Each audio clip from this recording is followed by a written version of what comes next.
মকর রাশি, মকর লগ্ন, ক্যাপ্রিকন সাইনের জাতক জাতিকাদের 2026 সালের জুন মাস আপনাদের ক্ষেত্রে ঠিক কেমন অতিবাহিত হবে সে বিষয়ে প্রতিবেদনে আমরা বিস্তারিত আলোচনা করতে চলেছি। গ্রহগত নক্ষত্রগত গোচরের ছক ধরে মোরাললেস আপনাদের জীবনের প্রতিটি ক্ষেত্র নিয়ে। দেখুন, এ মাসে কিন্তু আমরা জামাই ষষ্ঠী এবং মহরমের মতো দুটি গুরুত্বপূর্ণ উৎসব পরিলক্ষিত করব। আমরা অবশ্যই বঙ্গবাসী যারা আছি তারা অবশ্যই ধার্মিক সাম্প্রদায়িকতা থেকে দূরে থেকে আমরা সম্প্রীতি এবং ঐক্যতার বার্তা দিয়ে নিজেদেরকে মহিমান্বিত করার প্রচেষ্টা করব। আর এ মাসটি আপনাদের প্রত্যেকের জন্যই অত্যন্ত গুরুত্বপূর্ণ হতে চলেছে। তার কারণ যে মঙ্গল আপনাদের রাশিতে উচ্চস্থ হয় সেই মঙ্গল কিন্তু আপনাদের সুখভাবের অধিপতি, সুখভাবেই গোচর করে রুচক নামক একটি রাজ্যক তো তৈরি করেছেই। একই সাথে প্রায় 12 বছর পর অতিচারী অবস্থায় গুরু বৃহস্পতি আপনাদের কেন্দ্রপতি কেন্দ্রস্থানে গোচর করে তিনি কিন্তু উচ্চস্থ হতে চলেছেন। দুর্দান্ত একটি সংযোগ, বৃহস্পতির উচ্চস্থ হওয়া। একই সাথে আমরা পরিলক্ষিত করব স্বগৃহে বুধ, বুধাদিত্য যোগ, মিথুন সংক্রান্তি, কেদার কুবের যোগ, সরস্বতী যোগ, লক্ষ্মী নারায়ণ যোগ, একাধিক সংযোগ পরিলক্ষিত করব। বুধ কিন্তু এ মাসে আবার বক্রিয় হবে। তাহলে স্কিপ না করে পুরোটাই শুনুন যদি ভিডিওটির প্রকৃত মর্মার্থ আপনারা উপলব্ধি করতে চান। পরিশেষে যেমন প্রতিকার নিয়ে আলোচনায় থাকি তেমনটি তো আছি।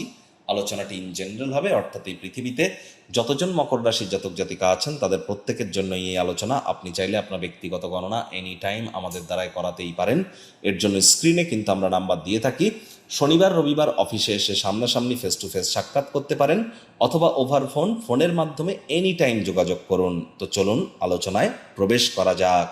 মকর রাশি, মকর লগ্ন, ক্যাপ্রিকন সাইনের জাতক জাতিকারা কালপুরুষের রাশি চক্র অনুযায়ী 10তম রাশির আন্ডারে আপনারা পড়েন।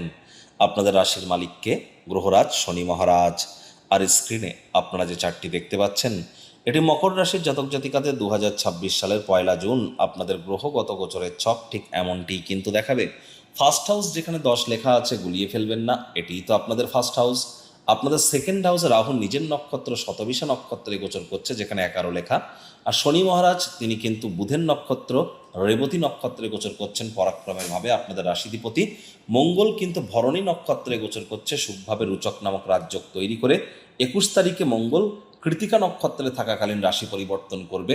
সূর্য কিন্তু রোহিণী নক্ষত্রে থাকলেও মৃগশিরা নক্ষত্রে থাকাকালীন মিথুন সংক্রান্তি ঘটিয়ে বুধের সাথে সংযুক্ত হয়ে বুধাদিত্য যোগ তৈরি করবে। বুধ শুক্র রাহু ত্রিগ্রহী যোগ থাকলেও এখানে কিন্তু গুরু বৃহস্পতি পুনর্বসু নক্ষত্রে থাকাকালীন তিনি আপনাদের পার্টনারশিপের হাউসে গোচর করে উচ্চস্থ হবেন অতিচারী অবস্থায়।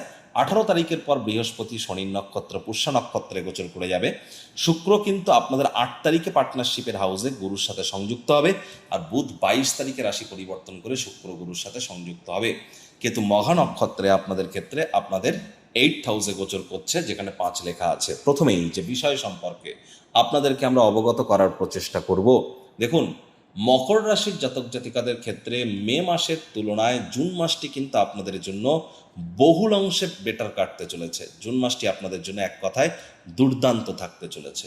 প্রথমত, জুন মাসে আপনাদের ক্ষেত্রে অনেক মকর রাশির জাতক জাতিকারা যারা মে মাসে নতুন জমি বাড়ি গাড়ি ক্রয় করার প্ল্যানিং করছিলেন, টাকা থাকা সত্ত্বেও করতে পারছিলেন না, বা জমি বাড়ি গাড়ি সম্পর্কিত কোনো শিফটিংয়ের প্ল্যানিং করছিলেন, বা পার্থিব সুখ শান্তি সমৃদ্ধির জন্য যারা কোনো প্রকার আইটেম ক্রয় করার প্ল্যানিং করছিলেন, কৃষিকার্যে যারা বাধা পাচ্ছিলেন তাদের সমস্ত বাধা বিপত্তি কিন্তু কেটে যাবে। অর্থাৎ নতুন জমি বাড়ি গাড়ি, পার্থিব সুখ শান্তি সমৃদ্ধি, কৃষিকার্যে উন্নতি সমস্ত সংযোগই আপনারা পুনরায় প্রাপ্তি করবেন। মায়ের শরীর স্বাস্থ্যের উন্নতি, মায়ের কর্মের উন্নতির যোগও আপনাদের কিন্তু এ সময় বাড়তে চলেছে। মঙ্গলের কৃপায় মঙ্গল যেহেতু আপনাদের লাভেশ, লাভভাবের অধিপতি, লাভভাবকেও যেহেতু অষ্টম দৃষ্টি দিয়ে দেখবে, তাহলে আর্থিক মুনাফার মাত্রাও কিন্তু আপনাদের ক্ষেত্রে বাড়তে চলেছে, আয় ইনকাম বাড়তে চলেছে, কনফিডেন্স বাড়তে চলেছে। বয়সে বড় ব্যক্তিবর্গের দ্বারা উপকৃত আপনারা হবেন। তবে কাজের জায়গায় কিন্তু আপনাদেরকে মেজাজ হারালেই ক্ষতি। রাগ কিন্তু স্বল্প পাগলামির একটি রূপান্তর মাত্র। রাগ আর পাপ কখনো বাপকে ছাড়ে না। তাহলে চেষ্টা করুন যতটা সম্ভব রাগকে কন্ট্রোলে রাখা যায়। হাই এনার্জিকে যতটা কন্ট্রোল করতে পারবেন ততই কিন্তু আপনাদের ক্ষেত্রে বেটার। 22 তারিখ পর্যন্ত রোগঋণ শত্রুভাবের অধিপতি বুধ আপনাদের স্বগৃহে গোচর করছে। যদিও শুরুতে রাহুল নক্ষত্র আদ্রায় থাকবে, পরে তো পুনর্বসুতেও গোচর করবে। একটি জিনিস কিন্তু স্পষ্ট, বুধের কৃপায় বেকার যুবক যুবতীদের নতুন চাকরি, নতুন কর্মসংস্থানের যোগ এগুলি কিন্তু আমরা 100% পরিলক্ষিত করছি। আপনাদের মধ্যে অনেকের ক্ষেত্রে যারা দীর্ঘদিন ধরে লোন বা ঋণের জন্য কাটাকাটি করছিলেন তারাও কিন্তু ভাগ্যবান প্রমাণিত হতে পারেন। স্বামী স্ত্রী ধীরে ধীরে শরীর স্বাস্থ্যের উন্নতির যোগ্য পরিলক্ষিত কিন্তু আপনাদের ক্ষেত্রে হবে। আর এখানে সরকারি চাকরিজীবী, নেতা, মন্ত্রী, সরকার পক্ষ, শাসক দল, বিরোধী পক্ষে যারা আছেন, প্রাইভেট সেক্টরে যারা অ্যাডমিনিস্ট্রেটিভ লেভেলে কাজ করেন, 15 তারিখের পরের সময়টা তুলনামূলক একটু হলেও ভালো। আর হ্যাঁ, জ্যোতিষতাত্ত্বিক পরামর্শ গ্রহণ করাটাই আপনাদের ক্ষেত্রে বেটার হবে। যারা ট্রেডিং করেন, stock market, share market, crypto market, commodity market, currency market, metal মার্কেটে, সে আপনি ইন্টারডে করুন, স্ক্যাল্পিং করুন, হেজিং করুন, শর্ট সেলিং করুন, ফিউচার করুন, অপশন করুন, ইট ডাজেন্ট ম্যাটার। 19 জুন থেকে আবারও লিখে রাখুন, 19 জুন থেকে 23 জুলাই, 19 জুন থেকে 29 জুন থেকে 29 জুন টু 23 জুলাই, এই একটানা 45 ডেজ মার্কেট কিন্তু বড় ধরনের কারেকশন আসতে পারে। আর কারেকশন মানে আপনারা সবসময় ভাববেন না যে, আমি আগেও কারেকশনের কথা অনেকবার বলেছি, কারেকশন মানে আপনারা সবসময় ভাববেন না যে বুল রান হবে, বিয়ারিশ রানও হতে পারে।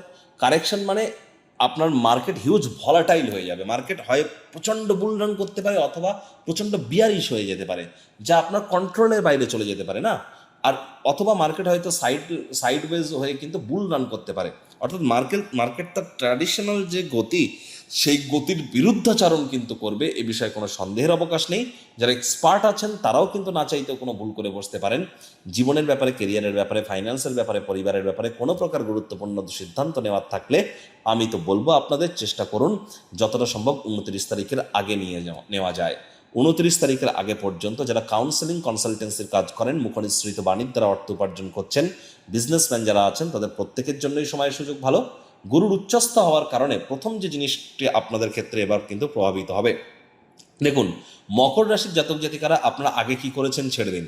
এবার মকর রাশির জাতক জাতিকাদের মধ্যে যারা বিজনেস করছেন, ব্যবসা যারা করছেন, যারা বিবাহিত আছেন, যাদের কোনো আইনি ব্যাপারে যুক্ত আছেন, ভাইপো ভাইজি যাদের আছে, পার্টনারশিপে যারা কোনো ক্রিয়াকলাপ করছেন, আপনার ব্যক্তিগত স্তরে আপনার ব্যক্তিত্বের সমৃদ্ধি, আপনার সৌন্দর্যের উন্নতি, রূপচর্চা, এর সাথে সাথে আপনার ছোট ভাই, ছোট বোন, এই সমস্ত ক্ষেত্রে কিন্তু আপনাদের এবার রেসপন্সিবিলিটি, দায়িত্ব মাত্রা অতিরিক্ত বৃদ্ধি পেতে চলেছে। আপনি চাইলেও কিন্তু কন্ট্রোল করতে পারবেন না, আর যার জন্য এই দায়িত্বগুলি পালন করাটাও আমাদের ক্ষেত্রে বেটার হবে। অবিবাহিত যারা আছেন তাদের এবার 100% বিয়ের যোগ তৈরি হচ্ছে। আমি তো বলবো যে মকর রাশির জাতক জাতিকাদের ক্ষেত্রে কিন্তু 2 জুন থেকে শুরু করে 13 নভেম্বরের মধ্যে বিবাহের যোগ কিন্তু প্রবল। হঠাৎ করে কোনো স্থান থেকে অর্থের আগমনও ঘটতে পারে, বিজনেসম্যানরাও লাভান্বিত হবেন, পার্টনারশিপও আপনারা উপকৃত হবেন। আর এই সময় আপনাদের আয় ইনকামও কিন্তু বাড়বে, মনের বিভিন্ন স্বপ্ন কল্পনাও আপনাদের বাস্তবে রূপ নেবে, বয়সে বড় ব্যক্তিবর্গের দ্বারা উপকৃত হবেন, নাম যশ খ্যাতি প্রভাব প্রতিপত্তিও বাড়বে, online income, work from home, digital marketing, social মিডিয়াতে যারা কেরিয়ার করতে চান তাদের জন্য সময়ের সুযোগ খুবই ভালো। ছোটোখাটো যাত্রা ভ্রমণের দ্বারাও আপনারা উপকৃত হবেন। আধ্যাত্মিক চিন্তন চেতনা কিন্তু আপনাদের ক্ষেত্রে বাড়তে চলেছে। লং ডিস্টেন্স জার্নি, দূরবর্তী যাত্রা ভ্রমণকে অ্যাভয়েড করা উচিত। পৈতৃক সম্পত্তি নিয়ে কোনো প্রকার গোলযোগে যেন এ সময় জড়াবেন না। আর চেষ্টা করুন সাবধানে গাড়ি ঘোড়া চালানো, শ্বশুর বাড়ির সাথে সুসম্পর্ক বজায় রাখার। আর আপনাদের পেটের সমস্যা, বদহজমের প্রবলেম কিন্তু আরও বাড়তে পারে, এ বিষয়ে নজর রাখুন। প্রেমের জীবনে একটু বাধা বিপত্তি থাকতে পারে। প্রথম সন্ততি গর্ভধারণ করবার জন্য সময়টি কিন্তু একদমই আপনাদের জন্য পারফেক্ট নয়। আর এই সময় শিক্ষার্থী, বিদ্যার্থী যারা মাধ্যমিকের লেভেলের নিচে পড়াশুনো করছেন বা যারা এইচএসের উপরে পড়াশুনো করছেন, হায়ার স্টাডিজ, তাদেরকে অত্যন্ত প্রিকশন নিয়ে চলতে হবে। যারা এইচএসের জন্য 11-12-এ পড়াশুনো করছেন তাদের জন্য সময় সুযোগ এক প্রকার ঠিকঠাকই কিন্তু পরিগণিত হচ্ছে। আপনাদের মধ্যে অনেকের যাদের মামার বাড়ির সাথে সুসম্পর্ক আছে, মামা, মাতামহ, মাতৃকুলের তরফ থেকে আর্থিক, মানসিক বা সামাজিকভাবে কিন্তু আপনারা কোনো না কোনোভাবে উপকৃত নিশ্চিতভাবে হতে পারেন। তবে বৃহস্পতির উচ্চস্থ হওয়া মানেই সব জ্যোতিষীরা যে বলছেন দুর্দান্ত পরিণাম আপনারা পাবেন, না, এতটাও কিন্তু সত্য নয়। তার কারণ এর জন্য আপনার জন্মছকে বৃহস্পতির মজবুতি থাকা দরকার। কত ডিগ্রি, কত ল্যাটিটিউড, লঙ্গিটিউডে আপনার জন্মছকে বৃহস্পতি আছে, কোন নক্ষত্রের কত নম্বর চরণে, কত ডিগ্রিতে, এবং বর্তমানে কোন গ্রহের মহাদশা, অন্তর্দশা, প্রত্যন্তর্দশা, সূক্ষ্মদশা চলছে, এগুলিতে ম্যাটার করবে। একই সাথে আবার কিন্তু বৃহস্পতি 18 তারিখে শনির নক্ষত্র পুষ্য নক্ষত্রে গোচর করে যাবে। যতই বৃহস্পতি ফিফথ গিয়ারে চলুক না কেন, অতিচারী মোডে চলুক না কেন, ধীর গতিতেই তিনি ফল দেবেন, হার্ডওয়ার্কের পরেই কিন্তু তিনি ফল দেবেন, এটি মেনে চলুন। যাদের ড্রাইভার নাম্বার 4, 7 অথবা 8, সংখ্যাতত্ত্ববিদ্যা বা নিউমারোলজি ওয়াইজ 4 মানে রাহু, 7 মানে কেতু, 8 মানে শনি, বুঝবেন কি করে আপনার জন্ম সংখ্যা কত? যে কোনো মাস, যে কোনো বছরে 4, 13, 22, 31 তারিখে জন্মগ্রহণ করলে আপনার জন্ম সংখ্যা 4, 7, 16, 25 তারিখে জন্মগ্রহণ করলে আপনার জন্ম সংখ্যা 7, 8, 17, 26 তারিখে জন্মগ্রহণ করলে আপনার জন্ম সংখ্যা 8, তাহলে ইমিডিয়েট জ্যোতিষতাত্ত্বিক পরামর্শ নিন। প্রতিকার স্বরূপ আলোচনা করতে গিয়ে আপনাদেরকে বলবো, স্ক্রিনে আপনারা দেখতে পাচ্ছেন বৃহস্পতির বীজ মন্ত্র ওম গ্রাং গ্রিং গ্রং সগুরাবে নমঃ।